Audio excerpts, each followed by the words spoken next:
మన పిల్లల కోసం, వాళ్ళ చదువుల కోసం వాళ్ళు బాగుండాలి అని మార్చిన మెనూ ద్వారా పిల్లలకు వారంలో ప్రతిరోజు వేరువేరు ఆహార పదార్థాలు, అన్నం పప్పుచారు, ఆకుకూర పప్పు, చిక్కీ, ఎక్కరి, పులిహోర, టమాటో పప్పు, ఉడికించిన గుడ్డు, కూరగాయల అన్నం, కిచిడి, చట్నీ వంటి రకరకాల ఆహార పదార్థాలతో రోజుకు ఒక మెన్యూతో జగనన్న గోరుముద్ద పథకాన్ని అమలు చేస్తూ ఉన్నాం.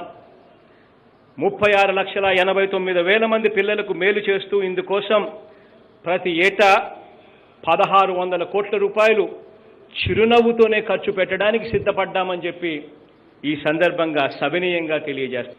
మనం అధికారంలోకి వచ్చిన తర్వాత జీతాలు పెంచడం జరిగిందని చెప్పి సగర్వంగా సవినీయంగా తెలియజేస్తా ఉన్నా.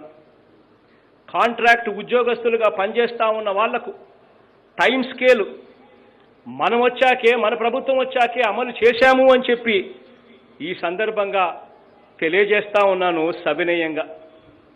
పోలీసులకు వీక్లీ ఆఫ్ కూడా మనం వచ్చాకే తీసుకొచ్చాము అని సవినయంగా కూడా తెలియచేస్తూ, ఇంకా ఉద్యోగులకు చేయాల్సిన మరికొన్ని కూడా ఉన్నాయి. అవన్నీ కూడా నాకు తెలుసు.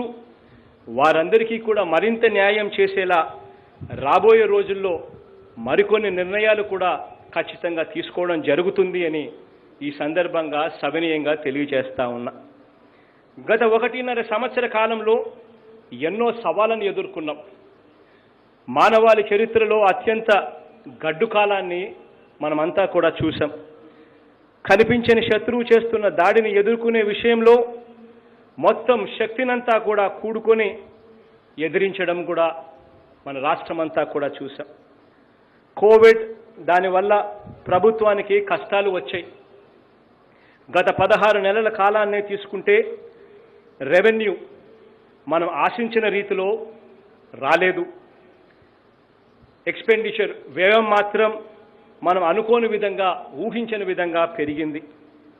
ఇలాంటి పరిస్థితి నిజంగా ఒక కుటుంబానికే వస్తే ఈ కోవిడ్ సమయంలో ఆ కుటుంబం ఎంతగా తల్లడిల్లిపోతుందో అని చెప్పి అర్థం చేసుకొని ఆ పరిస్థితి ఏ కుటుంబానికి కూడా రాకూడదు అని ఒక ప్రభుత్వంగా ఆ కుటుంబం తరపున తప్పించాం.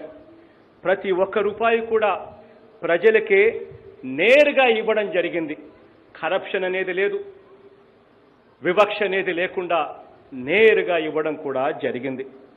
ప్రతి ఒక్క కుటుంబం నిన్నటి కంటే నేడు, నేటి కంటే రేపు, ప్రతి ఒక్క సామాజిక వర్గం నిన్నటి కంటే నేడు, నేటి కంటే రేపు, ప్రతి ఒక్క ప్రాంతం నిన్నటి కంటే నేడు, నేటి కంటే రేపు బాగుండేలా మన ప్రభుత్వం ప్రతి రూపాయిని కూడా బాధ్యతగా ఖర్చు చేస్తూ వచ్చింది. 2047 నాటికి భారతదేశం ప్రపంచ ఆర్థిక శక్తిగా నిలుస్తుంది. మన తెలుగు జాతి ప్రపంచంలోనే నెంబర్ 1 గా ఉండాలనేది నా తపన, కోరిక, ఆశయం. ఇది సాధిస్తామని మరొకసారి మీ అందరికీ విజ్ఞప్తి చేస్తున్నా.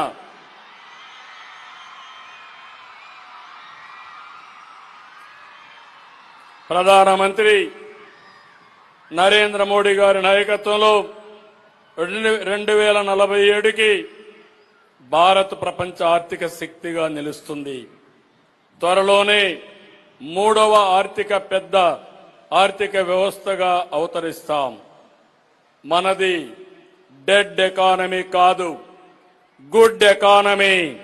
ఇది ప్రపంచం గుర్తుపెట్టుకోవాల్సిన అవసరం ఉంది. ఆర్థిక శక్తిగానే కాదు, సైనిక శక్తిలోనూ మనమేంటో ఆపరేషన్ సింధూర్లో నిరూపించాం. స్వాతంత్ర దినోత్సవ వేళ ప్రతి భారతీయుడు మువ్వెన్నెల జెండా ఎగరేసి మన సైనిక దళాలకు సెల్యూట్ చేద్దాం. శత్రు దేశాల తూటాలు బేలిస్తే మిసైళ్లతో బదిలిచ్చిన మన త్రివిధ దళాలకి జై కొడదాం.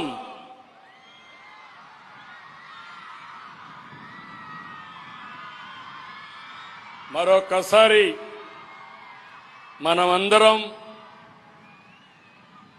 స్వాతంత్రం కోసం త్యాగాలు చేసిన వారిని గుర్తుకు తెచ్చుకుంటూ నివాళులర్పిస్తూ ఈ జాతి అభివృద్ధికి పునరంకితం కావాలి, గట్టిగా పనిచేసే సంకల్పాన్ని ఈరోజు తీసుకోవాల్సిందిగా మిమ్మల్ని అందరినీ కోరుకుంటూ మరొక్కసారి ఇక్కడ ప్రపంచంలో ఉన్న భారతీయులకు, తెలుగు వారికి స్వాతంత్ర దిన శుభాకాంక్షలు తెలియజేస్తున్నా. జై ఆంధ్రప్రదేశ్, జై భారత్, జై హింద్.